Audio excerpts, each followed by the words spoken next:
menyampaikan materi terkait dengan teknis penyusunan laporan keuangan BLT tahun 2020. Izin share screen ya.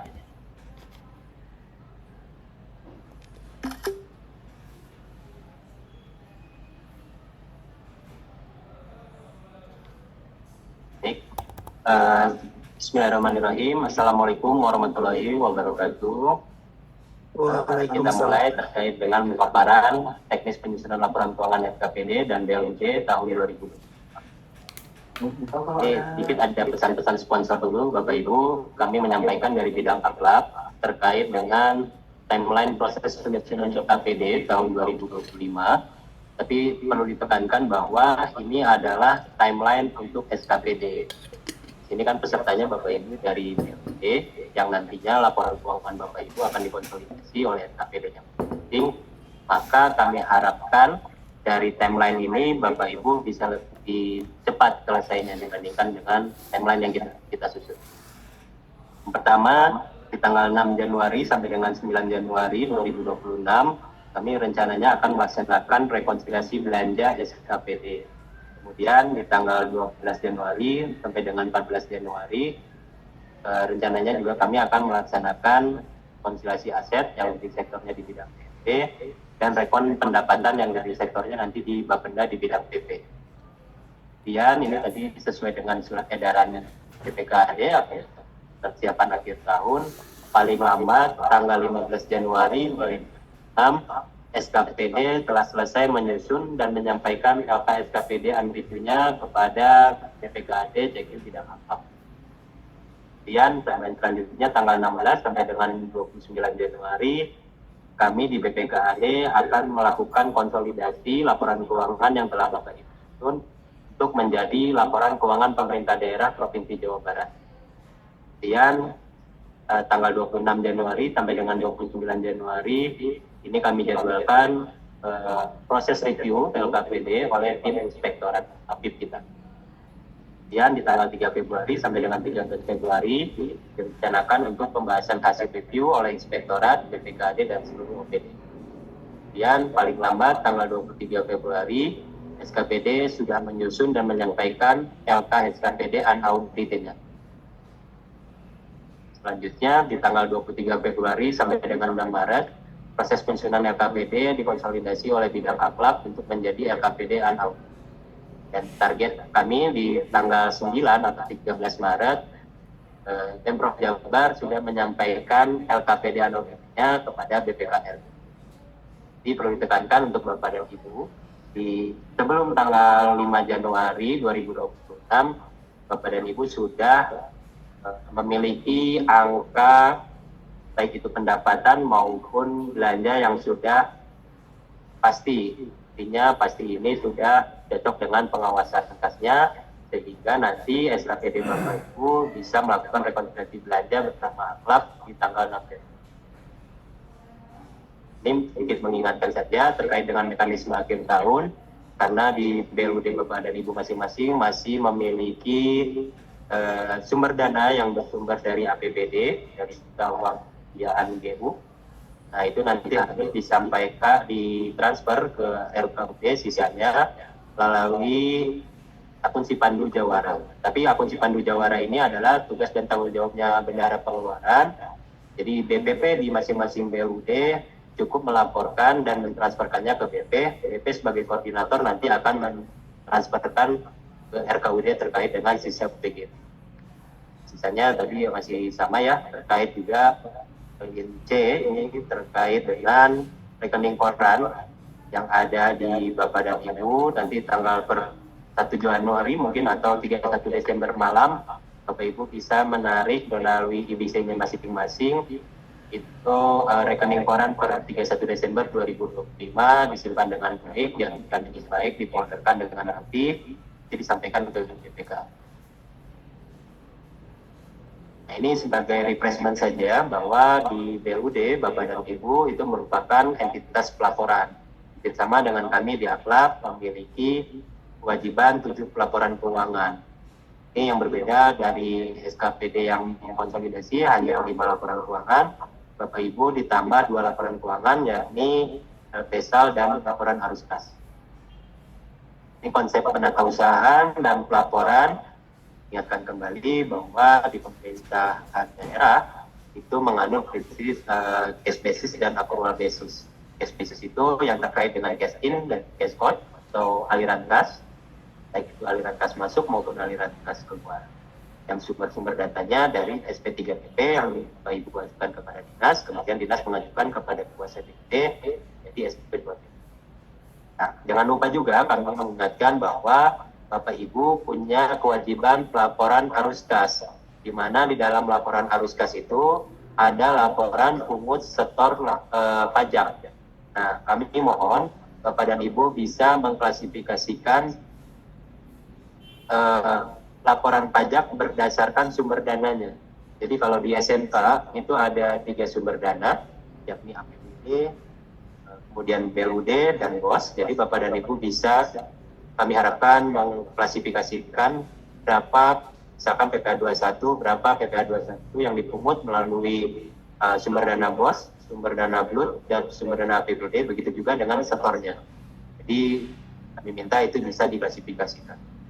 Kemudian kaitannya dengan accrual basis, yaitu transaksi-transaksi yang bukan hanya memperhitungkan aliran kas masuk, tapi memperhitungkan juga transaksi-transaksi yang sifatnya non-kas, seperti piutang, kemudian beban diterima juga. Nah, ini kaitannya nanti juga dengan keterkaitan antar laporan keuangan. Jadi LRA itu saling berkaitan dengan LPSA, LHK, kemudian LO akan berkaitan dengan LTE dan neraca. Nanti kita lihat akun-akun siapa saja yang akan dipakai. Ini akun-akunnya. Yang di sebelah kiri ini adalah laporan-laporan yang bersifat accrual basis, yang sebelah kanan bersifat cash basis. Di Silpa di LRA akan berkaitan dengan laporan perubahan sal, atau ada akun Silpa di perubahan sal, sehingga itu sama dengan Silpa. Kemudian di sisi accrual basisnya, surplus defisit LO itu nanti akan terintegrasi dengan surplus defisit LO di perubahan ekuitas. Kemudian ekuitas akhir di LPE nanti harus sama dengan saldo ekuitas di neraca. Itu keterkaitan antara laporan keuangannya. Nah, ini terkait dengan siklus penerimaan kas. Kami merefreshment kembali di Bapak Ibu ada beberapa jasa layanan. Ketika Bapak Ibu menerima pendapatan LRA secara kas masuk, itu Bapak dan Ibu pengelola keuangan khususnya pendapatan melakukan verifikasi pengecekan atas pendapatan LRA tersebut apakah untuk pembayaran piutang atau bukan. Jika memang pembayaran piutang, maka nanti jurnalnya akan berbeda. Ya, apabila itu pembayaran pendapatan LRA yang piutangnya baru diterbitkan, maka itu jurnalnya akan berbeda. Kemudian di dalam pendapatan ini mohon dicek cross-check kembali terkait dengan perjanjian kerjasama. Jadi kami mengklasifikasikan pendapatan itu ada yang sifatnya multi years atau pendapatan diterima di muka yang sering kita kenal. Jadi pendapatan diterima di muka ini reducing saja. Contohnya seperti misalkan Bapak dan Ibu memiliki pendapatan sewa ruang ATM. Ini bekerja sama dengan pihak bank, dibayarkan untuk misalkan jangka waktu 5 tahun dalam nilai 100 juta. Jadi nanti pencatatan di aplikasinya, di LRA akan dicatat sebagai pendapatan LRA sebesar 100 juta. LO kita hanya mencatat yang menjadi manfaat di tahun laporan saja. Atau 1 tahun 100 juta dibagi 5 tahun, berarti pendapatan LO itu hanya mencatat 20 jutanya saja. Sisanya 80 juta kemana? Catat di dalam pendapatan diterima di muka di luar. Itu pun nanti tahun selanjutnya akan diampul lagi 20 juta, di neracanya akan dikurangi menjadi 60 sampai dengan 5 tahun ke depan. Kemudian ini terkait dengan siklus pengeluaran kas. Kalau tadi pendapatan, saat ini belanja itu terdiri dari belanja barang, belanja jasa, dan belanja modal. Di aplikasi SITD secara default, jurnal transaksi belanja ketika Bapak Ibu melaksanakan belanja barang, maka itu akan otomatis menjadi persediaan. Kenapa menjadi persediaan? Karena kebijakan akuntansi kita tadi sudah dijelaskan juga ya terkait dari teori persediaan. kebijakan akuntansi kita menganut pencatatan secara perpetual. Kemudian belanja jasa yang akan menjadi beban jasa, tapi diverifikasi kembali dari belanja jasa ini apakah ini untuk pembayaran atas saldo utang belanja tahun lalu atau bukan. Jika ini merupakan pembayaran atas saldo utang tahun lalu, maka nanti jurnalnya akan berkaitan dengan mutasi utang belanja di neraca. Lihat, kalau tadi ada pendapatan diterima di muka, di beban ada beban diterima di muka. Contohnya seperti apa? Contohnya misalkan Bapak dan Ibu menyewa sesuatu, baik itu barang maupun misalkan gedung bangunan atau gedung kantor. Sama seperti pendapatan diterima di muka tadi, misalkan 5 tahun dalam jumlah nilai 100 juta, maka nanti yang dicatat di belanja akan senilai 100 juta di LFA, kemudian di beban jasa di LFO hanya 20 juta sesuai dengan manfaat yang diterima di tahun berjalan. Sisanya 80 juta akan dicatat di beban diterima di muka, dibayar di muka. Nah, kemudian belanja modal ini secara default di aplikasi itu akan ngegit langsung ke aset tetap.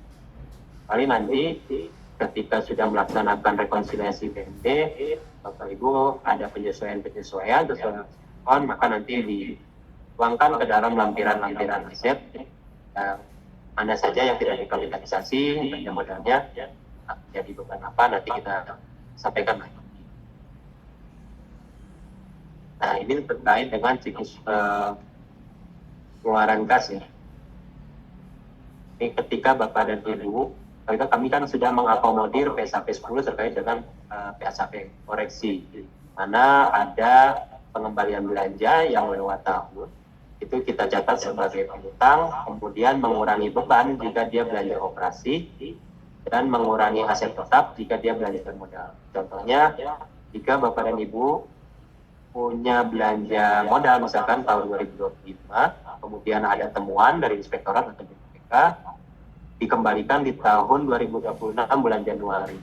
Nah, itu akan dicatat sebagai piutang dan mengurangi aset tetapnya. Kalau dia belanja jasa, berarti dia mengurangi catat piutang bertambah, kemudian beban jasanya berkurang.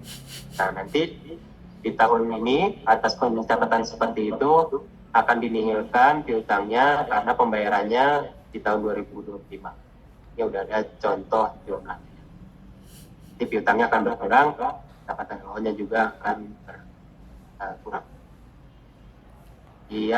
Nah ini terkait dengan denda-denda keterlambatan, karena di BLUD, jika sumber dananya dari BLUD, kemudian pendapatannya ditransferkan ke rekening BLUD, maka pendapatan denda itu diakui di pendapatan BLUD. Tapi beda halnya ketika pendapatan denda keterlambatan itu sumber dananya dari APBD, maka pendapatan KRA-nya dicatat di PPKD atau di Baperiba, bukan di SKBJ Bapak.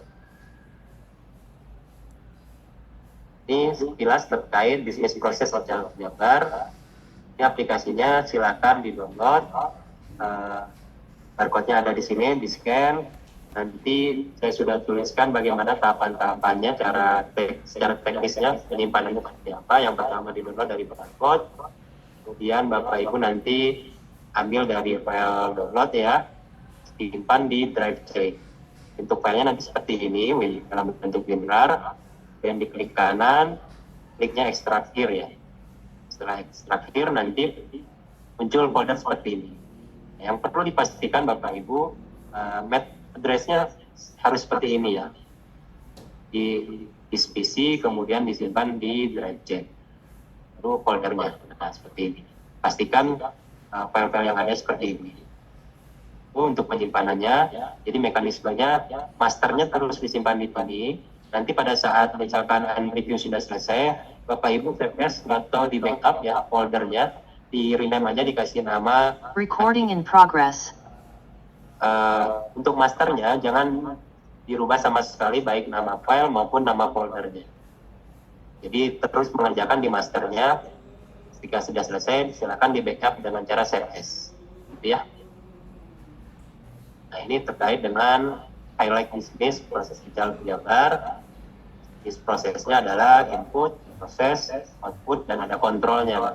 Apa saja yang perlu diinput, yakni saldo awal, lampiran, dan jurnal koreksi jika ada jurnal koreksi nanti.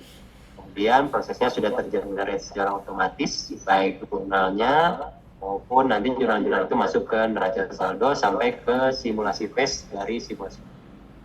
Kemudian outputnya sini menyediakan dua, dimulai PSLK, menurut dari tahapan unreview, unaudit hingga audited. Kemudian kami juga menyiapkan dokumen chartnya per bab yang sudah terintegrasi dengan kertas kerja Excel. Kemudian setelah Bapak Ibu melakukan proses penyusunan, lampiran diisi, saldo diisi, agar Bapak Ibu lebih percaya diri lagi, kami menyediakan fitur juga kontrol. Kontrol ini nanti ada 3. Kontrol dari lampiran kontrol phase, kemudian kontrol antar lampiran, keterkaitan antar lampiran, kemudian ada compliance checklist.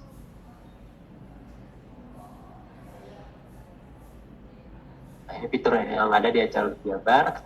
Yang pertama adalah otomasi jurnal dan neraca saldo, tergenerate secara otomatis kecuali ada transaksi-transaksi yang sifatnya khusus tidak umum.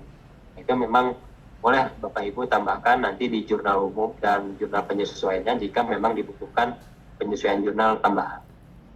Kemudian kontrol data dan compliance checklist dan otomasi catatan atas laporan keuangan. Nah, ini dokumen-dokumen yang harus disiapkan dalam proses penyusunan laporan keuangan, setidaknya ada 10. Yang pertama berita acara rekonsiliasi belanja, kemudian berita acara rekonsiliasi pendapatan, kemudian berita acara rekonsiliasi BMD dan persediaan, berita acara stok of name, ini yang paling penting Bapak Ibu pengurus barang, acara stok of name per 31 Desember 2025 harus dibuat. Kemudian yang kelima, dokumen kontrak perjanjian kerjasama pemanfaatan atau kerjasama lainnya yang dibayarkan tahun 2025. Ini kaitannya nanti dengan pendapatan diterima di muka, dan pendukung untuk pencatatan pendapatan diterima. Kemudian yang keenam, SPJ fungsional, Bapak Ibu masing-masing di BUD, SPT ABP dan SP2BP. Kemudian dokumen pelunasan dan penerbitan piutang tahun 2025 ini disiapkan. Kemudian dokumen pelunasan dan penerbitan utang belanja tahun 2020. Dan yang ke-9, dokumen kontrak sewa dan asuransi, ini kaitannya dengan dokumen underline-nya BDD dan dibayar di muka ya. Kemudian, nah ini yang tadi saya sampaikan, tolong diklasifikasikan terkait dengan laporan pajak. Jadi diklasifikasikan laporan pajak pungut setor itu berdasarkan sumber dana belanjanya masing-masing. Ini tampilannya masih sama seperti dulu, tidak ada yang berbeda secara tampilan. Jadi tinggal nanti diklik mulai saja. Kemudian Bapak Ibu mengisi profil BLUD Bapak Ibu masing-masing dari mulai nama BLUD-nya, periode laporannya dipilih 31 Desember 2025, kemudian nama kepala BLUD, NIP dan seterusnya. Nah, ini tadi terkait dengan bisnis proses, ada input, proses, output, dan kontrol. Bapak Ibu fokus di sini untuk awal, yaitu mengklik simulasi jurnal dan lampiran. Simulasi jurnal ini kaitannya dengan saldo awal. Baik, inputannya seperti ini. Simulasi jurnal itu yang perlu diinput adalah yang pertama saldo awal neraca, kemudian saldo awal LO yang tahun lalu, kemudian LPE yang tahun lalu, dan rekap SPJ fungsional serta tren LRA 5 tahun terakhir. Tampilannya seperti ini. Nanti pada saat Bapak Ibu menginput saldo awal neraca, hati-hati Bapak Ibu dalam proses penginputan diteliti kembali jenis akunnya, jangan sampai ada yang kesleo atau keceletot lah gitu ya. Bahkan harusnya kas di bendara penerimaan keisi di kas bendara pengeluaran. Ini nanti tolong diteliti benar. Nah, ini kaitan dengan penginputan rekapan SPJ fungsional. Ini menyediakan, ini sebenarnya nanti kita tambahkan ada satu kolom lagi khusus untuk dinas pendidikan, tapi khusus di SKPD-nya saja, di BLUD tidak ada, untuk sumber dana belanja TPG Tamsil. Jadi Bapak dan Ibu di BLUD mengisi dari 4 kolom ini semuanya kalau di BLUD. Jadi kecuali yang RS dan Tahura tidak perlu mengisi yang kolom BOS. Ini sama seperti tahun lalu Bapak Ibu mengisi berapa nilai SPJ fungsional yang sumber dananya dari LS kolom ini, serta dengan pengembalian per jenis belanjanya, dan nilai SP2D-nya, kemudian mengisi jumlah berapa belanja Barjas dari sumber dana UPGU dan nilai SP2D UPGU nya, dan berapa belanja yang sumber dananya dari BLUD, Barjasnya berapa, pegawai berapa jika ada di RS, kemudian belanja modalnya berapa. Dan jangan lupa untuk di BLUD dan SMK khususnya, karena ada dana BOS, itu dimasukkan silpa tahun lalu, baik itu silpa kasblut maupun kasbosnya. Kemudian jangan lupa juga untuk BLUD memasukkan pendapatan DUT dan BOS tahun berjalan, tahun laporannya di kolom ini. Itu juga dengan yang BOS. Kalau tadi BLUD silpanya disimpan di sini, yang BOS di sini. Sama dengan pendapatannya BLUD di sini, BOS di sini. Nah, pastikan ini yang penting bahwa kontrol di sini harus sudah true, jangan false. Jika sudah true, artinya ini sudah balance antara sumber dana dengan penggunaan dananya. Tadi sudah terkait dengan input data saldo awal dan rekapan operasional. Kita masuk ke tahapan input data lampiran laporan keuangan. Lampiran ini terdiri dari 21 lampiran, masih sama dengan tahun lalu, lampiran 1 sampai dengan 21. Nah, untuk BLUD, ini kami menyediakan ada 3 inputan lampiran LRA. Itu ada di lampiran 1, 1.1 untuk sumber dana BOS, kemudian 1.2 untuk sumber dana BLUD. Ini juga sering ada pertanyaan ketika nanti mengklik input, kemudian lampiran LK, halaman keduanya saya gimana? Nah, ini Bapak Ibu, diklik tombol situ ini. Ini masuk ke halaman. Kalau diklik ini artinya back, masuk ke halaman situ. Baik, kita masuk ke lampiran 1. Ini lampiran 1 LRA. Ini sifatnya adalah lampiran konsolidasi LRA Bapak dan Ibu di BLUD. Jadi, yang dimasukkan ke dalam lampiran 1 ini sesuai dengan kodering-kodering yang ada di DPA. Dari DPA itu seperti apa maksudnya? Ya, kan di Bapak Ibu ada belanja barang dan jasa BLUD. Misalnya segini ya kalau itu. Yang koderingnya 99 untuk BLUD dan 89 untuk BOS. Yang dimasukkan hanya total anggaran rekapnya saja, begitupun juga dengan realisasi rekapannya saja, khusus di lampiran 1 ini. Begitu juga nanti dengan belanja modal PM-nya berapa, itu hanya rekapan saja di sini.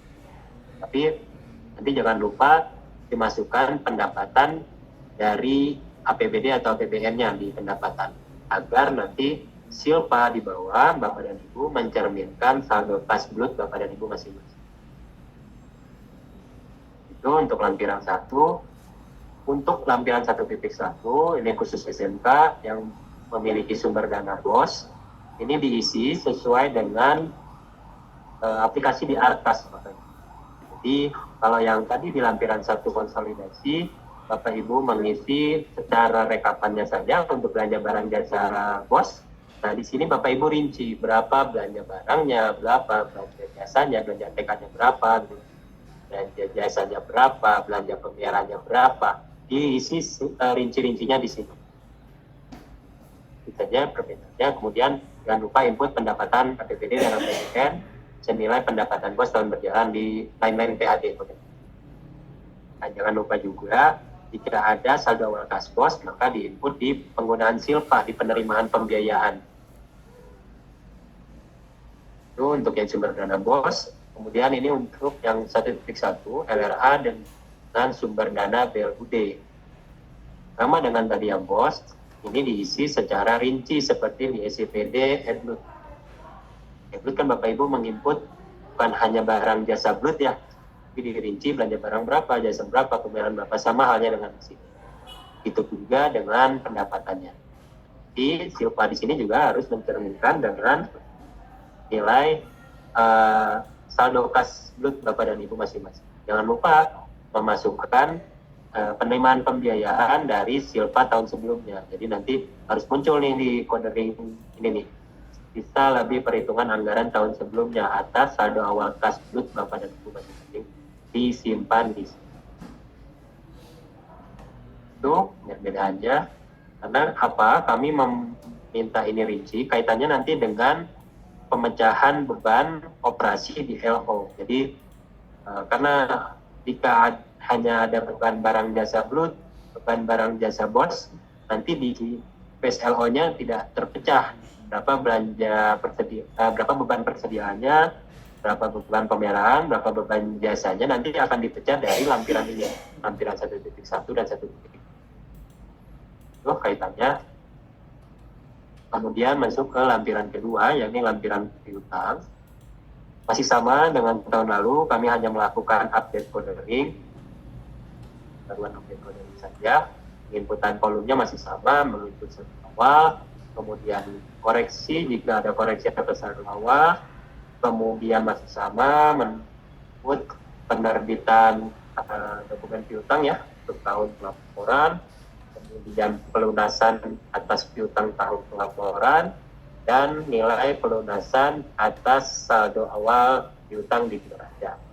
Ini juga kita akomodir untuk kebutuhan di BLU di rumah sakit kaitannya dengan transaksi beban administrasi dan sisi klaim. Nah, jangan lupa ketika Bapak dan Ibu sudah menginput saldo piutang, diklasifikasikan saldo tersebut berdasarkan kualitas umur piutangnya. Kategorinya sudah kami tulis di sini, pajak berapa tahun, retribusi berapa tahun. Kalau di Bapak Ibu mungkin hanya retribusi dan NPAD yang sah ya. Ini sudah ada kategorinya.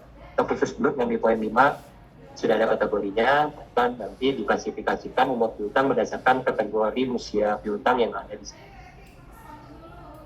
Jadi secara tarif sudah dirumus, hanya saja Bapak dan Ibu perlu memasukkan angka saldo awal penyisian piutang auditif tahun 2024 dan koreksi atas saldo awal tahun penyisian piutang tahun 2024 jika ada. Kemudian setelah lampiran piutang ada lampiran beban DPR 2. Ini masih sama persis seperti tahun lalu. Bapak Ibu cukup memilih nama akun BDD-nya sesuai dengan level subrincian objek dan isi uraiannya, nomor perjanjian kontrak, tanggal perjanjian kontrak, nilai realisasi belanjanya, jangka waktu dalam satuan bulan, kemudian menginput tahun awal perjanjian dan tahun berakhir perjanjian dari tanggal, bulan, sampai tahun. Dan jangan lupa nanti di sebelah kanannya mohon disertakan tim dokumen pendukung kontrak. Nah, ini terkait dengan lampiran singkat, rincian persediaan yang agak sedikit rumit, mungkin karena kita menganut catatan secara perketuan. Pada Ibu nanti diminta untuk menginput codering uraian belanjanya di sini, kemudian nama komoditas atau nama barang persediaan ini sesuai dengan pencatatan Bapak Ibu masing-masing, klasifikasi misalkan di S itu, misalkan tadi contoh sederhana paracetamol gitu. Aplikasi boleh silakan. Ini untuk kategori untuk atau aset khusus yang memiliki persediaan biologis. Nah, ini saldo awalnya diinput, saldo awal persediaan, kuantitinya berapa, harga satuannya berapa. Nah, di total ini, di sini harus sama dengan total saldo awal persediaan di neraca. Ketika ada koreksi pencatatan ekuitas atas persediaan, kami juga mengakomodir berapa koreksinya secara kuantiti. Kemudian saldo awal setelah koreksinya jadi berapa. Nah, ini kaitan dengan pengadaan, ini penginputan berkaitan dengan pengadaan. Jika sudah ada saldo awalnya, kemudian Bapak Ibu melakukan pembelian lagi, maka kita pengisian di sini secara kuantiti dan harga satuannya bersama di sini dengan nilai belanja di ya, harga pasar per 31/2025 ini khusus untuk penyesuaian harga dari persediaan aset biologis. Kemudian ini juga kami akomodir untuk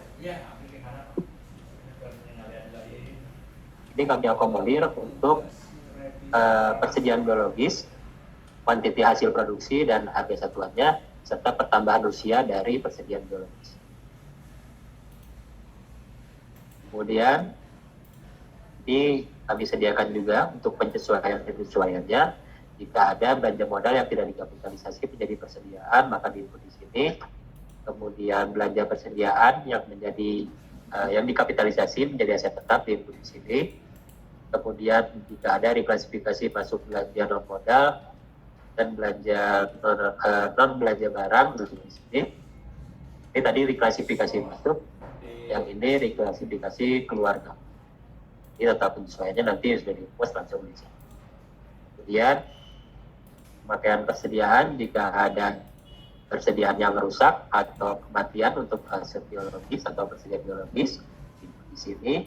Kemudian untuk pemakaian atau penjualan di sini. Ini nanti yang akan mencerminkan beban persediaan di ROU.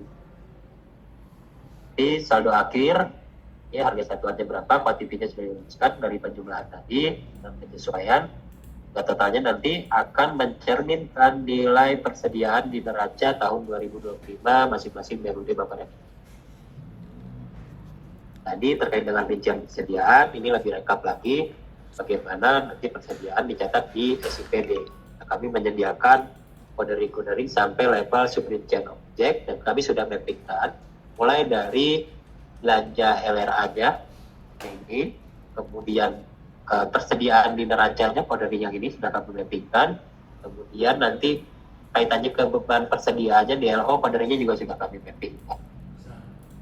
Bapak Ibu cukup menginput dari saldo awal persediaan, ini nanti dilihat di aplikasi SIPD-nya harus sesuai, kemudian koreksi ekuitas jika ada koreksi, dikoreksi kurang, dikoreksi tambah. Kemudian untuk mutasi tambah, timbal masuk, dan yang tidak dikapitalisasi menjadi persediaan di sini. Kemudian penerbitan utang belanja atas persediaan, jika ada utang belanja dan untuk belanja persediaan, tadi input di sini. Kemudian surplus dari kegiatan non operasional, ini khusus untuk persediaan biologis. Kemudian belanja barang jasa selain persediaan yang menjadi persediaan, jika ada reklasifikasi beban, misalkan belanjanya jasa, tapi setelah rekod ternyata itu harusnya persediaan, maka ini diikuti kolom.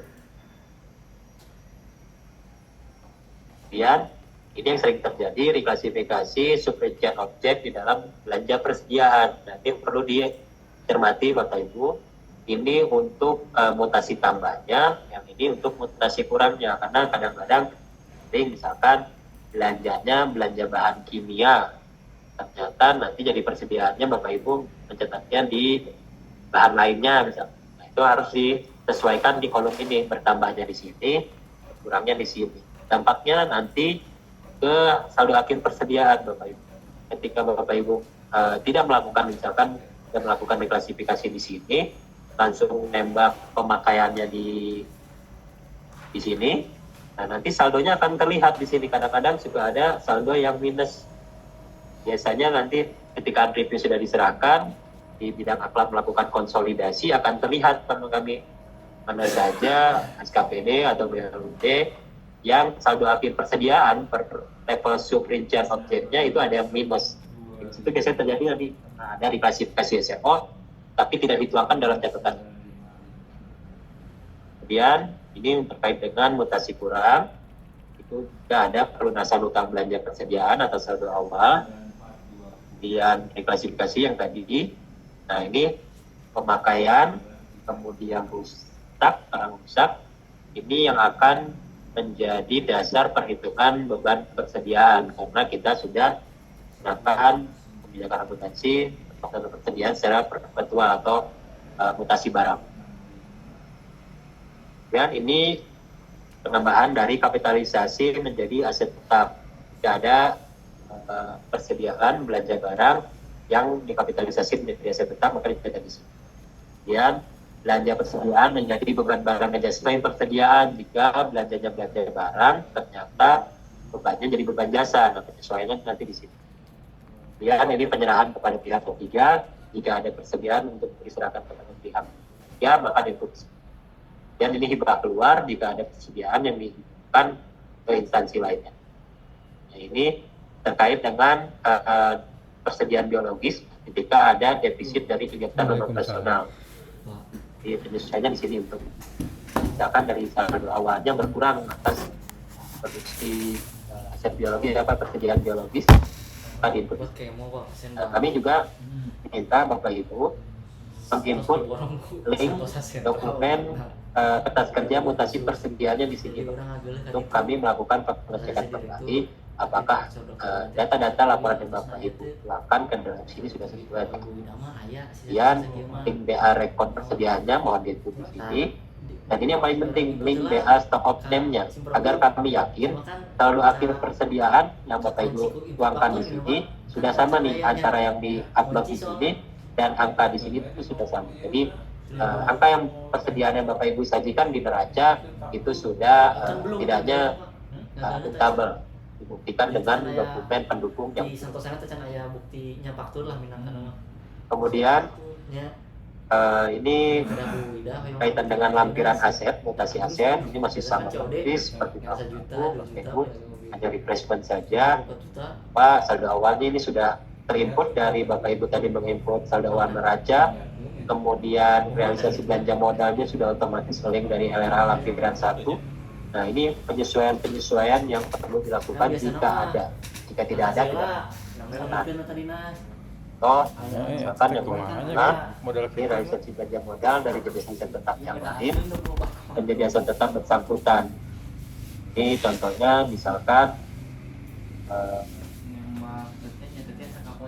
belanjanya ATL, misalkan ternyata di rekon BMD dan jadi aset tetap lainnya tapi jadi peralatan mesin, maka muncul angka peralatan mesin misalkan 100 juta belanjanya 100 jutanya di sini sebagai penambah dan 100 juta yang pengurang di ATL-nya disimpan di sini di G15.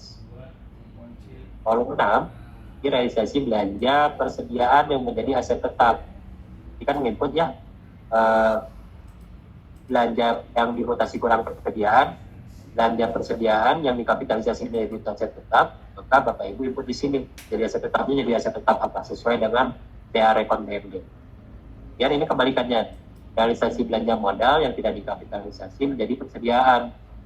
Di lampiran persediaan ini jadi mutasi tambah, di lampiran aset ini jadi mutasi kurang. Tinggal dilihat nanti belanja modal apa, pada input di sini. Lihat yang kolom 10, itu belanja modal yang tidak dikapitalisasi menjadi aset tetap. Ini nanti diinput kaitannya dengan belanja modal yang tidak dikapitalisasi tapi dia jadi beban jasa, beban pemeliharaan atau beban lain-lain atau ekstra kop. Jadi nanti nilai yang ada di sini Bapak Ibu karena ini penghasilan TB atau itu harus sama dengan nilai yang ada di sini. Ini adalah ini ditambah ini ya persediaan plus ya belanja barang jasa lah yang tidak belanja modal yang jadi beban operasi. Nah, tadi belah kiri kaitan dengan penyesuaian atas belanja tahun berjalan dan ini mutasi tambah atas saldo awal. Ini yang kolom 12 penerimaan dari OPD lain jika ada mutasi masuk aset tetap antar OPD pada input di sini. Kemudian ini kapitalisasi dari belanja pemeliharaan dan belanja jasa. Jika ada belanja pemeliharaan dan belanja jasa dikapitalisasi di sini. Kemudian ini jika ada koreksi pencatatan atas saldo awal dan ini reklasifikasi atas jenis aset atas saldo awal. Ini reklasifikasi dari saldo awal persediaan ternyata dikapitalisasi menjadi aset tetap. Kemudian ini jika ada penerimaan hibah aset tetap. Ya, yang kolom 18 ini kaitannya dengan jika ada utang belanja modal. Kita akan membahas aset tetap mungkin. Jika dia aset tetap atau KDB. Kemudian mutasi kurangnya bisa diinput di sini jika ada penghapusan dan harus ada capbooknya dulu sebelum ada penghapusan pendukung datanya. Kemudian kolom 21 penyerahan aset tetap ini tadi kalau tadi ditambah mutasi tambah ini mutasi keluar menyerahkan aset tetap ke OPD lain. Kemudian koreksi pencatatan di kolom 22 jika ada koreksi pencatatan aset tetap atas saldo awal Kemudian ini reklasifikasi jadi aset tetap lain atas saldo awal, jika ada ikhlas dari saldo awal aset tetap. Kemudian ini jika ada reklasifikasi, dulunya dicatat di aset tetap di saldo awal, kemudian di ikhlas menjadi persediaan di sini. Kemudian ini jika ada hibah keluar aset tetap, Ibu berikan hibah keluar. Dan ini ada pelunasan utang aset tetap tahun 2024. Kenapa? Di sini harus dikurangi lagi pelunasan utang aset tetap, Bapak Ibu. Karena tadi di sebelah kirinya kita sudah mencantumkan realisasi belanja modal ya, agar tidak terjadi double catat, maka kita kurangi juga pelunasan atas utang aset tetap. Rumah Sakit Santosa Sentral Bandung. Itu tadi terkait dengan lampiran aset tetap. Ini lampiran akumulasi penyusutan aset tetap. Masih sama persis dengan tahun lalu. Bapak Ibu menginput saldo awal, kemudian mutasi tambahnya jika ada koreksi. Kaitannya tadi dengan aset tetap semua ya. Jika ada mutasi masuk, maka otomatis akumulasi penyusutannya pun akan melakukan penyesuaian dengan yang juga ada kelas dan terima itu. Penyusutan nanti sudah terintegrasi dengan lampiran 18. Jadi Bapak dan Ibu menginput buat penyusutan, nanti kami minta rinci per subrincian objek ya untuk di lampiran 18. Kemudian pengurangannya sama, kaitannya nanti dengan mutasi aset, jika ada koreksi maka ada penyesuaian, kemudian mutasi keluar antar OPD, kemudian diklasifikasi atas saldo awal, kemudian jika ada penghapusan dan pemberian hibah. Ini lampiran selanjutnya yaitu tentang ATB. Jadi Bapak Ibu jika ada memiliki saldo ATB, pada input saldo awal di sini harus sama dengan ATB di neraca total di sini. Dan belanja LRA-nya sudah kami rumuskan dari belanja LRA itu. Ini tinggal Bapak Ibu menginput penyesuaiannya saja, sama persis seperti penyesuaian mutasi aset tadi. Ini amortisasi juga sama. Nah, ini sekarang di lampiran pendapatan diterima di muka masih sama seperti seperti lampiran beban dibayar di muka. Sini lebih dirinci. Bapak Ibu minta untuk menginput tahun pertama pencatatan pendapatan diterima di muka di neraca itu pertama kali dicatat tahun berapa. Jadi kalau input nanti di sini. Kemudian nama piutang ini sudah kami sediakan linknya, nanti Bapak Ibu tinggal pencet klik di sini, list akan keluar, nanti Bapak Ibu diminta untuk memilih subrincian objek atas kode piutang ya, kemudian nama pendapatan NO-nya dan nama akun pendapatan diterima di muka di neracanya. Jadi ini jangan khawatir Bapak Ibu, kalau memiliki saldo awal Bapak Ibu sudah melakukan penyesuaian kode di SIPD, jadi tinggal lihat di masing-masing face SIPD-nya tadi. Ini akun dan berapa neraca, ini di RO dan ini di neraca. Buka sampai subrincian objek, kemudian Bapak Ibu lihat kembali, kemarin dicatat itu sesuai dengan yang tahun. Jika itu merupakan saldo awal, jika memang transaksi baru maka menyesuaikan dengan transaksi. Yang input trialnya, nomor perjanjian, tanggal perjanjian, dan tanggal realisasi LRA-nya, tanggal dibayarnya berapa, dan nilai realisasinya, jangka waktu dalam satuan bulan. Kemudian jangan lupa juga untuk perhitungan di sini kami butuh informasi tahun awal perjanjian dan tahun berakhir perjanjian. Dan jangan lupa juga disertakan link bukti dokumen kontraknya biar bisa kami akses. Kemudian link bukti dokumen transfer pembayarannya. Kan ada di Simprabo nggak ada nomor faktur apa? Ini lampiran selanjutnya, lampiran pendapatan LO. Jangan lupa Bapak Ibu titik kritis pendapatan, lampiran pendapatan LO untuk yang BLUD yang mungkin transaksinya tidak terlalu rumit. Jangan lupa setelah Bapak Ibu menginput pendapatan di LK, itu Bapak Ibu menginput juga di kolom pendapatan LRA tahun anggaran berjalan yang menjadi hak tahun berjalan. Jadi jika Bapak Ibu tidak memiliki pendapatan diterima di muka, otomatis nilai yang ada di kolom ini harusnya sama dengan pendapatan. Hal tersebut kenapa harus wajib diinput? Karena nanti akan muncul saldo pendapatan LO. Jika Bapak Ibu tidak menginput di sini, maka nanti pendapatan di LO-nya tidak akan muncul, hanya di LRA saja. Jadi kuncinya harus menginput ini, jangan lupa. Kemudian ini kolom untuk penyesuaian dengan pendapatan diterima di muka, ini mengisi saldo awal pendapatan diterima di muka, ini koreksi pendapatan diterima di muka, ini menginput manfaat atau yang di-accrue-nya nih, yang jadi pendapatan LO atas saldo awal pendapatan diterima di muka berapa. Kemudian ini koreksi jika ada koreksi pendapatan diterima di muka. Dan ini pendapatan hibah LO yang tidak ada aliran kas masuknya, yang presalnya kan masuk ya untuk jadi pendapatan. Kemudian ini untuk PPKD tidak perlu disampaikan. Nah ini Bapak Ibu input atas pendapatan LO tahun 2024 dirinci per sertifikat objek. Ini bisa dilihat di aplikasi SIPD. Bapak Ibu bisa download flash laporan operasional sampai dengan pukul 7 Di pendapatan sekarang ke lampiran beban. Bapak Ibu ada dua lampiran beban, ada yang misalnya print, ada yang input.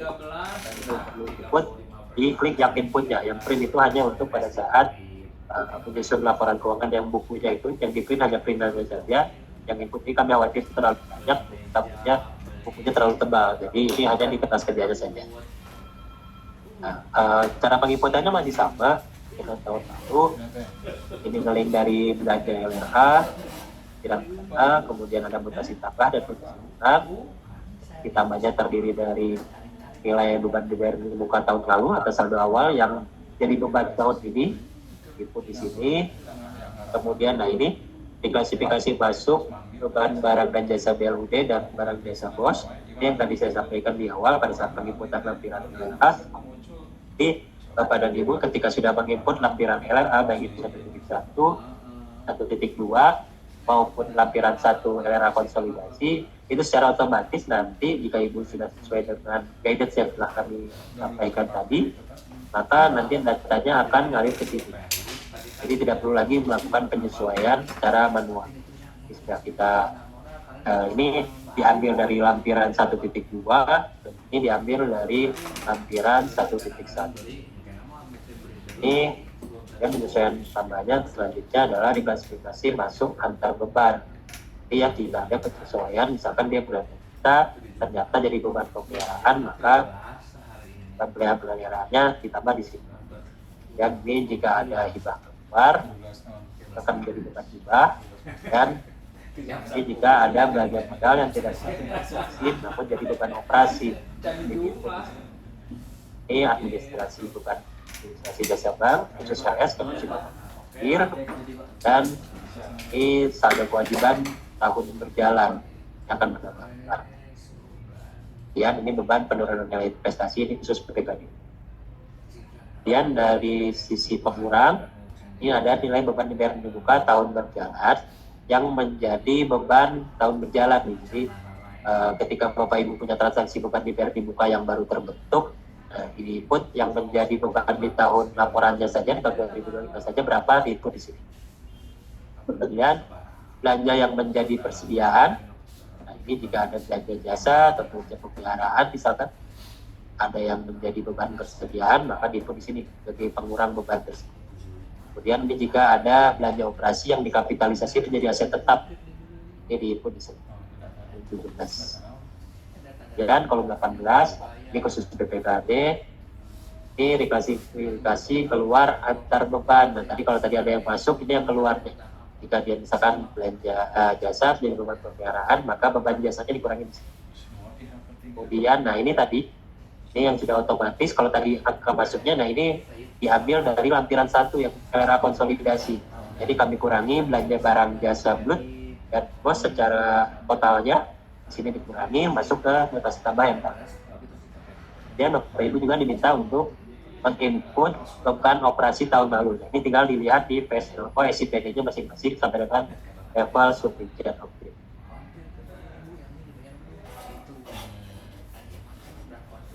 Nah ini beban lampiran 16 kaitannya dengan beban persediaan. Ini hanya gimmick saja Bapak Ibu, karena Bapak Ibu sudah menginput di lampiran 5 terkait dengan mutasi persediaan. Ini hanya memunculkan saja perhitungan persediaan yang basic datanya dari lampiran 5 tadi. Jadi inilah yang menjadi beban persediaan perhitungan beban tersebut. Pun Bapak Ibu perlu menginput ini saja beban persediaan tahun lalu yang tidak secara audited secara subperincian objek. Ini nanti karena kenapa kita selalu meminta saldo tahun lalu di level subperincian objek ini untuk kebutuhan CALK-nya nanti. Kemudian lampiran selanjutnya ini beban penyusutan dan amortisasi serta beban penyisian utang. Ini kami minta Bapak Ibu mengklasifikasikannya sampai dengan level subperincian objek. Bukan bermaksud untuk memberatkan Bapak Ibu, tapi justru kami ingin mempermudah Bapak Ibu ketika menyusun laporan keuangan nanti di aplikasi SIPD. Jadi tidak perlu lagi melakukan penyesuaian atau mengklasifikasikan dari angka yang sudah ada berapa rincian per subperincian objek. Jadi nanti tinggal melihat dari aplikasi Agile. Nah ini lampiran penjelasan selisih antara belanja modal DLA dengan aset tetap di neraca. Jadi modal yang tidak dikapitalisasi atau sebagainya, tolong dijelaskan secara naratifnya di keterangan. Nah ini lampiran Kasmos untuk sekolah khusus SMK jika memiliki sisa saldo Kasmos. Bapak Ibu menginput nama sekolah sendiri ya, kemudian kabupaten kota domisili SMK Bapak Ibu masing-masing dan nilai saldo Kasmos. Ini lampiran terakhir, lampiran 21 atau lampiran utang belanja sama dengan tahun lalu. Bapak Ibu diminta untuk memilih nama rekening utang belanja sampai dalam level subperincian objek di sini. Kemudian uraian belanja sesuai dengan dokumen tagihannya. Kemudian diinput nomor dokumen serta nilai atas saldo awal utang belanja. Dan ini koreksi jika ada koreksi atas saldo awal, dikoreksi kurang, ini koreksi tambah, nanti ada saldo setelah koreksi. Kemudian nah ini mutasi kurang atau pembayaran utang belanja atas saldo awal tahun lalu. Jadi diinput jika dia menggunakan LS, maka diinput nomor SP2D-nya. Jika menggunakan PGU sumber dananya, maka diinput nomor TBP-nya di sini dan nilainya di sini. Kemudian ini mutasi tambahnya dokumen-dokumen transaksi utang belanja tahun 2025 yang menjadi utang belanja di tahun 2025. Bapak Ibu input di sini nomor dokumen dan nilai tagihan. Jangan lupa juga Bapak Ibu juga nanti karena disertakan juga dokumen pendukung khususnya yang diduga ini mutasi kurang atas pembayarannya, dan mutasi tambah atas penerbitan utang belanja tahun berjalan. Ya itu terkait dengan input data, proses data sudah tergenerate secara otomatis semuanya dari mulai jurnal umum, jurnal penyesuaian sampai dengan neraca saldonya. Nah ini jurnal umum dan jurnal penyesuaian jangan khawatir jika memang dibutuhkan tambahan, Bapak Ibu silakan boleh menginsert row di sini jika memang butuh penambahan atau penyesuaian jurnal, baik itu jurnal umum maupun jurnal penyesuaian. Ya, jurnal-jurnal ini nanti masuk ke neraca saldo, di sini sudah secara otomatis masuk. Nah, nanti ada fitur hasil PES berdasarkan simulasi jurnal. Ini akan kami sandingkan dengan lampiran-lampiran yang sudah Bapak Ibu input, apakah sudah sesuai atau tidak. Jadi setelah data terproses, muncullah outputnya ada PES. Ini kita sediakan juga PES LPSA dan LAK, namun untuk yang LPSA dan LAK memang tidak ada pertahapan seperti RTV, audit, dan auditnya. Tapi bisa disiasati dengan tadi backup secara foldernya di Drive C Bapak Ibu masing-masing. Ini bentuk tampilan outputnya dari mulai PSLA, PSNO, LAK, PESA. Nah, jangan lupa di LPSA ini memang harus menginput hanya di saja yang unik ini sudah kami tandai di input saldo awal lebih saldo anggaran lebih awal di tahun lalunya. Nah, ini output CALK. Ini sudah kami sediakan pertahapannya, per mapnya. Bapak Ibu tinggal klik di sini, misalkan di LPE, maka nanti akan muncul terbuka sendiri otomatis file Word-nya. Jadi tahapannya sudah kami sertakan di sini, tinggal diikuti alurnya jika lupa. Jadi tinggal yang pertama tadi klik ini ya, TE, kemudian ini Ctrl A, kemudian klik file, kemudian klik info, kemudian klik edit link to file, kemudian klik automatic update, kemudian klik update now, kemudian klik manual update, dan klik OK. Jadi otomatis angka-angka yang ada di Excel itu sudah, nah ini contohnya ya, yang abu-abu ini sudah klik ke Excel, nanti akan berubah sesuai dengan angka-angka yang sudah Bapak tuangkan di dalam kertas kerja. Dan jangan lupa sebelum melakukan yang tadi, mengelingkan dari Excel ke file luarnya, kami sudah menyediakan fitur kontrol. Kontrol ini ada 3, Bapak Ibu: kontrol antar phase, kontrol antar lampiran, dan compliance checklist. Jadi agar Bapak Ibu lebih percaya diri lagi nih dalam proses penyusunan laporan keuangan, kami menyediakan ini setidaknya laporan keuangan yang Bapak dan Ibu sudah susun itu sudah balance atau wajar lah secara penyusunan. Itu berarti benar karena belum audit, tapi sudah wajar secara pelaporan. Jadi Bapak dan Ibu setelah menyelesaikan penginputan, fokus ke kontrol phase dulu, minimal lihat di volume T ini apakah masih ada selisih atau tidak. Jika tidak ada selisih, maka dianggap sudah wajar. Dan ini tadi antar lampiran tadi kan saling berketerkaitan, maka kami buat kontrol antar lampiran. Jadi antara lampiran satu dengan lampiran lainnya kontrolnya harus nol atau harus sama, dan sampai ada salah penginputan kolom. Jadi cek kembali nanti untuk yang di H3 ini, di sel H3 ini harus nilainya 0. Kemudian baru lakukan proses, jika sudah 0 semua itu, dan lakukan proses ini. Nah, fitur yang ketiga kontrolnya itu compliance checklist. Ini untuk menjadi guidance Bapak Ibu masing-masing terhadap pencetak laporan keuangan yang sudah Bapak Ibu susun. Kami memberikan KSS atau SOP standar lah ya, compliance checklist. Bapak Ibu minimal memeriksa kembali saldo total, PSLK, apakah sesuai belum dengan angka auditir. Kalau sudah, checklist. Kemudian LO-nya apakah sudah sesuai belum dengan angka auditir. Kalau sudah, checklist. Sampai ke tahapan-tahapan di bawah ini. Jadi ikuti saja. Dan kemudian ini ada input data, jurnal koreksi, ini untuk jukor review, nanti yang diberikan oleh inspektorat, dan ini jukor audited yang akan diberikan oleh BPK. Itu saja Bapak dan Ibu, terima kasih atas perhatian dan kesempatan waktunya.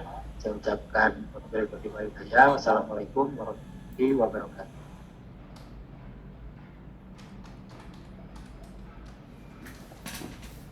Baik, terima kasih Bapak Roma atas materi yang tadi disampaikan. Bapak Ibu, apabila ada yang ditanyakan boleh.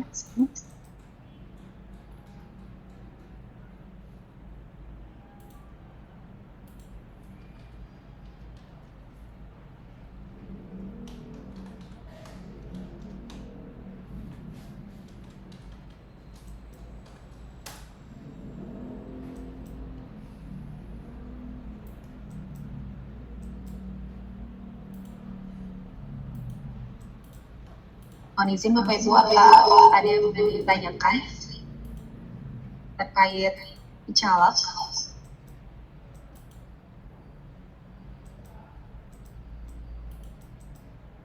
Kayaknya pada pengen langsung kuis nih juga. Oh gitu. Bapak Ibu mohon izin, saya mau mengingatkan kembali Bapak Ibu, barangkali yang belum absen boleh diisi link absennya yang sudah tersedia di kolom chat ya Bapak Ibu. Sekali lagi minta diisi link absennya, dan barangkali ada pertanyaan boleh di-tik aja di slide-nya, dan materinya juga sudah tersedia untuk di-download di link tersebut.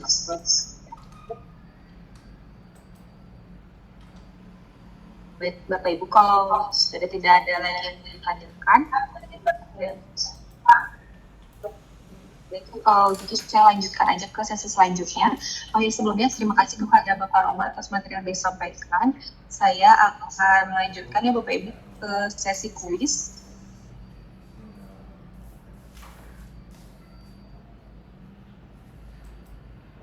Ya, untuk refresh lagi materi dari awal sampai akhir, dan sekaligus buat uji nih kesiapannya Bapak Ibu untuk menyusun laporan keuangan blok 2025 nanti. Nah, Bapak Ibu, untuk pelaksanaan kuis akan dipandu oleh Bapak Elvino. Pada Bapak Elvino disilakan. Oh, Pak Nino.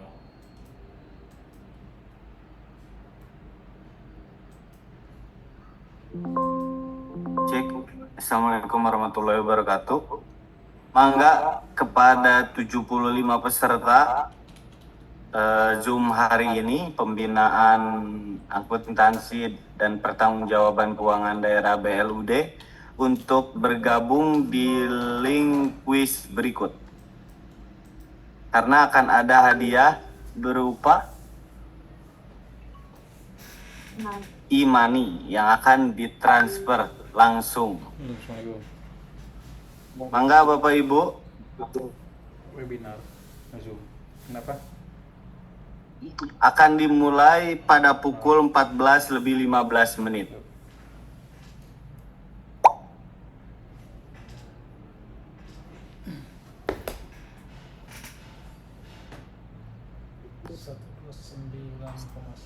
Caranya bisa ketik di browser joinmyquiz.com, lalu nanti diminta untuk masukkan kode joinnya yang tertera 247640. Atau di scan juga ada ya Bapak Ibu ya di layar QR-nya. Mangga Bapak Ibu, baru ada 4 orang. Mangga yang lain.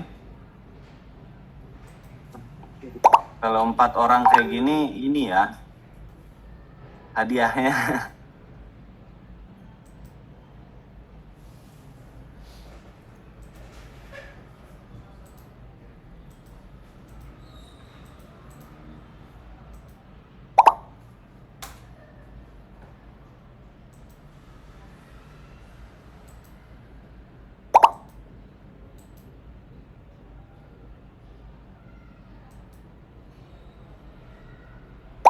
Sementara udah ada kurang lebih 11 orang.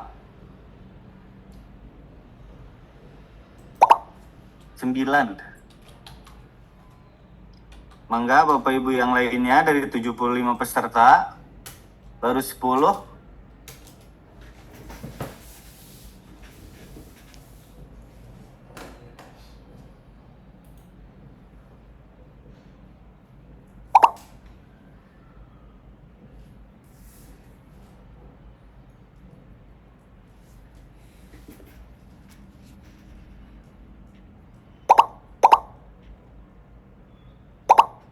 Pertanyaannya insya Allah gampang Bapak Ibu.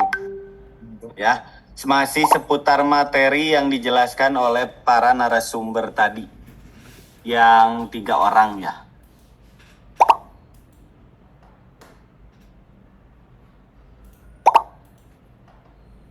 Jadi bisa joinan, misalkan yang satu ikut kuis, yang satu buka lagi materi yang tadi buat contekan bisa.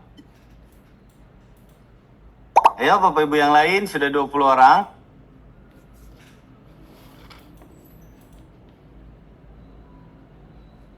Kalau sudah tembus 50 peserta sebelum 14.15 juga itu akan kita mulai ya lombanya.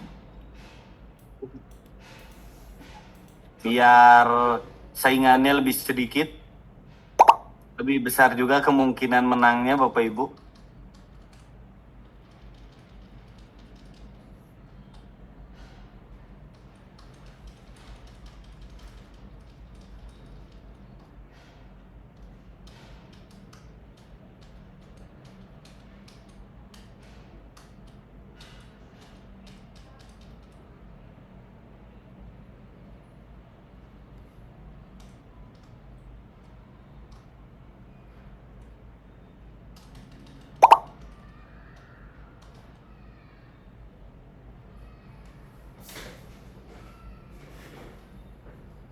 Oke, Bapak Ibu, ada perubahan.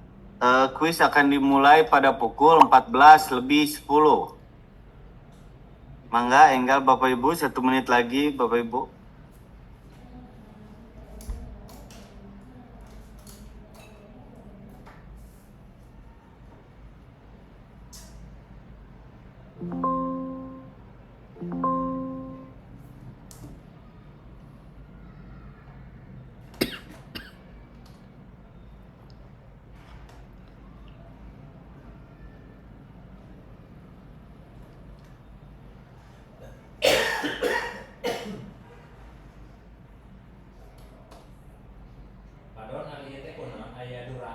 Baik Bapak Ibu, kita mulai ya sekarang kuisnya. Atur nuhun untuk yang sudah bergabung kepada 25 orang partisipan pada hari ini.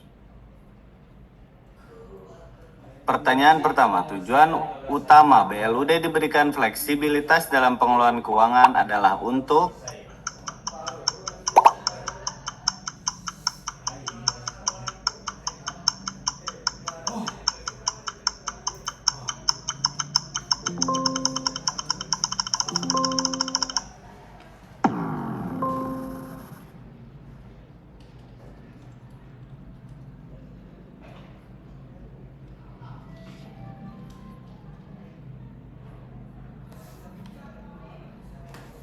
Oke, selanjutnya 15 orang benar. Yang kedua, salah satu asas utama dalam pengelolaan keuangan BLUD yang membedakannya dengan satuan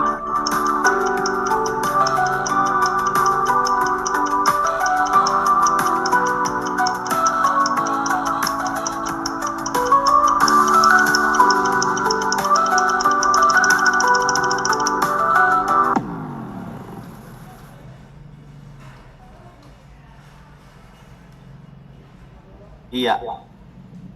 Iya masih tidak berubah ya tiga besarnya ya. 17 orang benar, 2 orang yang salah. Pertanyaan yang ketiga, dokumen perencanaan dan penganggaran BLUD yang wajib disusun setiap tahun mencakup proyeksi kinerja dan keuangan serta menjadi dasar pelaksanaan anggaran adalah harusnya pada bisa ya Bapak Ibu ya.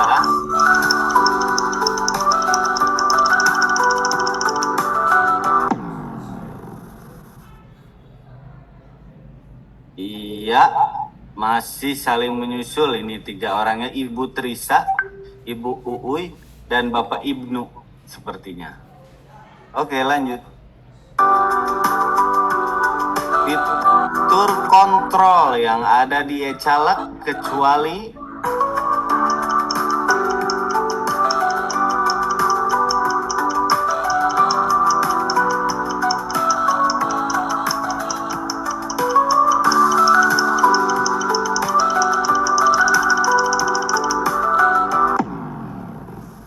iya.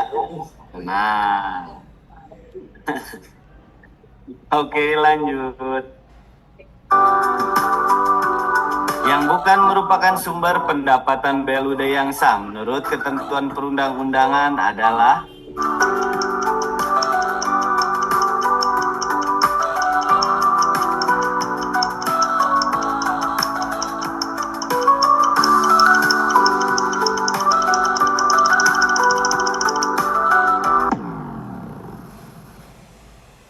iya, masih saling menyusul ya 3 yang teratas ini ya. Selanjutnya, metode pencatatan persediaan yang digunakan pemerintah Provinsi Jawa Barat sesuai dengan Pergub Kebijakan Akuntansi adalah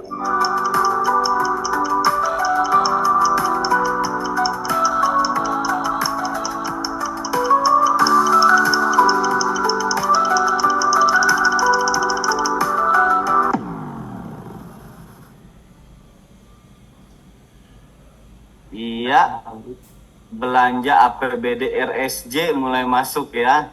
Ini anak buah Ibu Vita. Oke, lanjut. Pedoman pengelolaan keuangan BLUD di Jawa Barat adalah enggak Bapak Ibu. Yang keinginan hukum kesalahan Bapak Ibu.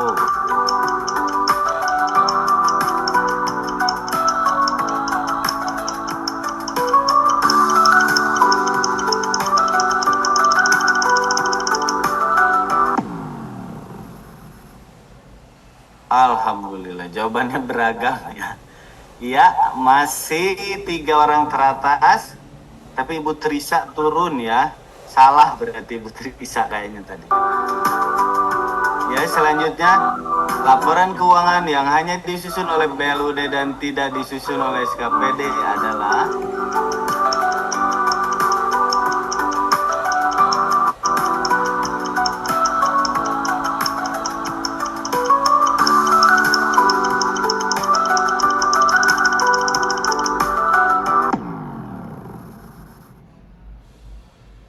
Iya, tuh Ibu Trisa tadi bilang salah langsung benar ya Bu sekarang ya Bu.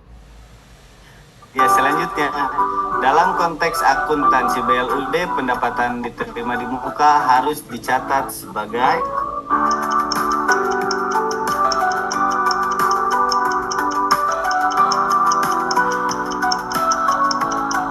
ayo yang lainnya semangat, masih ada 11 pertanyaan lagi, masih banyak kesempatan untuk menyusul. Iya, masih belum berubah untuk 3 teratas. Selanjutnya, yang ke-10. Jika ada 2 jenis barang berupa peralatan komputer A senilai 4 juta dan peralatan komputer B senilai 900.000, bagaimana pencatatan atas barang tersebut?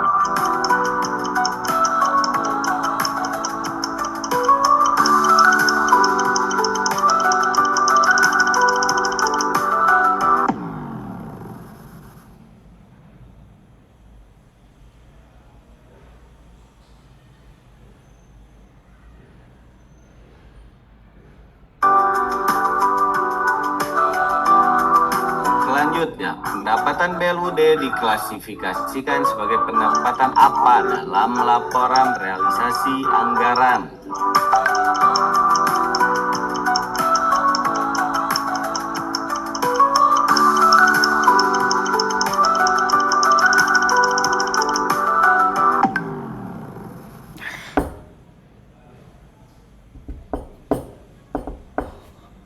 Ya, sekarang Bapak Osman sepertinya ya masuk ke dalam 3 besar. Lanjut.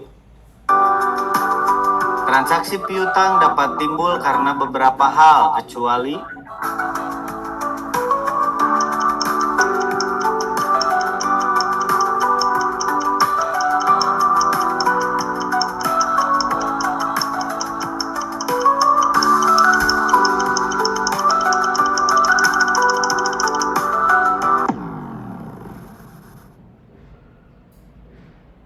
iya, sekarang Bapak Doni masuk ke 3 besar ya. Oke, pertanyaan selanjutnya, pertanyaan 13. Sesuai dengan surat edaran akhir tahun, deadline penyampaian LK SKPD Unreview 2025 bagi SKPD adalah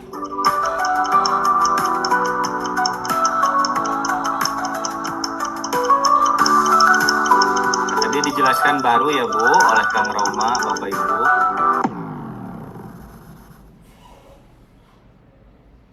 Ya, masih belum berubah, tapi beda-beda tipis.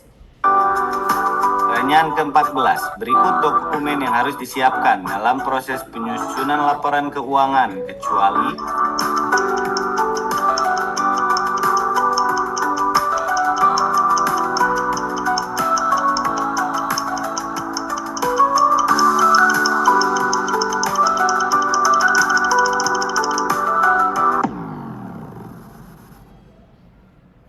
betul semua ya kalau yang itu ya. Lanjut.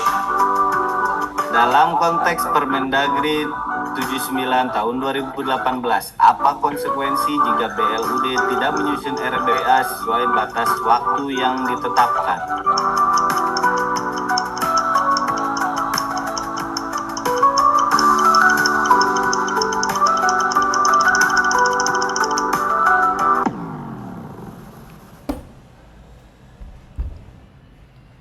Iya, masih tetap ya. Belum berubah 3 besarnya. Ayo Bapak Osman, susul lagi Pak. Pertanyaan ke-16. Cara perolehan aset tetap kecuali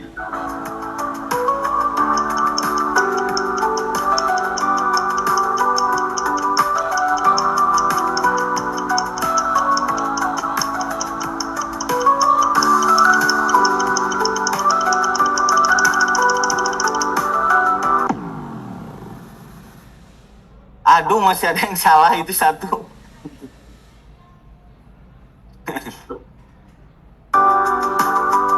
Pertanyaan ke-17. Berapa jumlah BLUD sampai dengan 31 Desember 2024? 1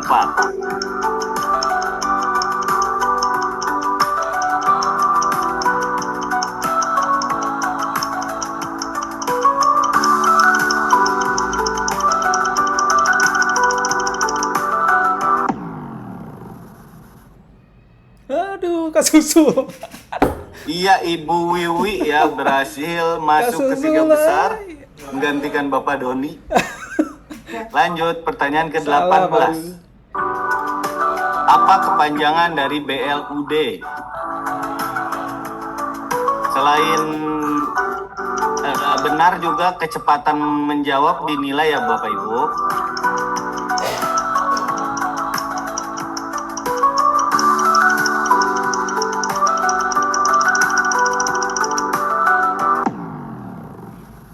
Iya, Aduh, hampir benar. ada yang salah satu ya.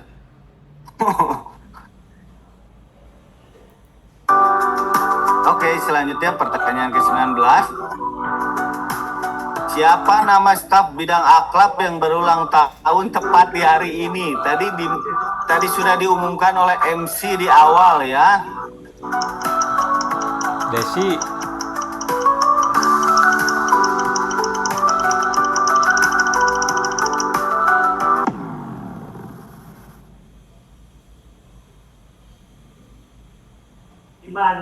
Ibu moderator, ini yang 3 orang salah Ibu moderator. Tolong. Ya, yang terakhir, tagline strategis Pemprov Jabar di bawah kepemimpinan Bapak Deddy Mulyadi sebagai respon pemangkasan dana transfer pusat adalah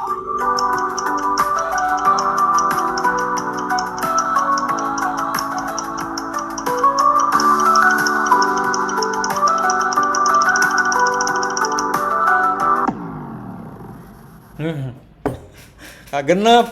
ya, sudah selesai. Ya, berikut adalah 3 pemenangnya. Yang pertama adalah Oh, Ibu Narmin. Trisa, yang kedua ini Bapak atau Ibu Narmin ya. Yang ketiga Narmin adalah RSJ. Ibu Wiwi. Silakan untuk menghubungi mitranya di bidang akuntansi atau bisa ke MC dan moderator. Atau kalau dari sekolahan mungkin bisa hubungi dinasnya dulu untuk minta kontak orang akhlak ya. Bapak Ibu, atur nuhun atas partisipasi dan antusiasme mengikuti kuis hari ini. Akan saya kembalikan lagi kepada Ibu MC, Ibu Rika. Mangga. Baik, terima kasih Bapak Elvino dan Bapak Ibu yang sudah berpartisipasi di sesi kuis ini. Selamat untuk Bapak Ibu para pemenang. Selain hadiah bisa menghubungi saya masing-masing ya. Alhamdulillah Bapak Ibu tidak terasa kita sudah berada di penghujung acara. Terima kasih Bapak Ibu yang sudah sangat luar biasa untuk partisipasinya pada kegiatan kita dari awal sampai akhir. Mudah-mudahan apa yang kita dapatkan hari ini dapat menjadi manfaat untuk kita semua. Saya sebagai pembawa acara pamit undur diri. Mohon maaf apabila ada yang kurang berkenan. Terima kasih. Wassalamualaikum warahmatullahi wabarakatuh.